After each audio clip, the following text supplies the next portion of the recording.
ibablog mo pang hayop ka talaga. Guys, magkano isang kilong libag ngayon? Ang last na hilot niyan, 18 years old pa ako ha. 23 na ngayon. Diyos ko. Magkano isang ano ngayon? Meron din ako niyan kay Kulot. Sabi nga ni Kulot wag na nga, masasabi mo daw. Huwag mo na itutok. Guys, magkano ang kilo ngayon ng libag? Magdo-donate kami. Donation na lang ho, donation. Donation. Yan ang ginagawang hollow block. Ayan ba? Yan. Sa iyo pala kinukuha. Hoy, sa iyo pala Oo, kinukuha. ako ang supply ng hollow block. Ano magagawa ko? Hindi ko maabot ang aking likod. Wala man jowang maghihilo. Dapat kasi nagpapahilis ka kay Kulot. Kaya nga. Napahilod ako nung naligo ta sa ulan. Nagkalibag na naman. Ayan ang ganda ng kulay ng uno. Ba't tayo may stepney kang unas? Nalalo yung nakasakay sa motor. Alay. Pantong. Magjowa. Balik na.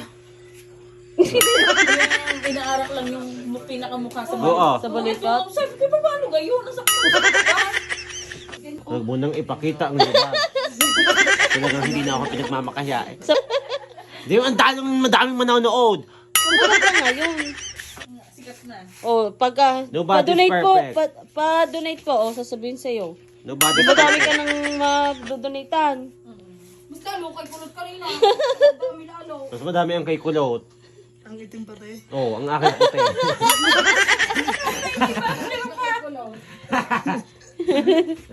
Meron pa yan, meron pa.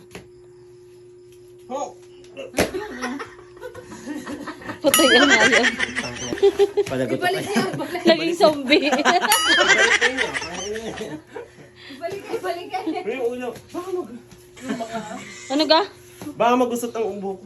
Ang arte mo bakla, yun may gusot na. Gusot na eh. Gusto ko, ano pa kayang gugusutin doon? Gusot naman ang ulo. Kaya mo.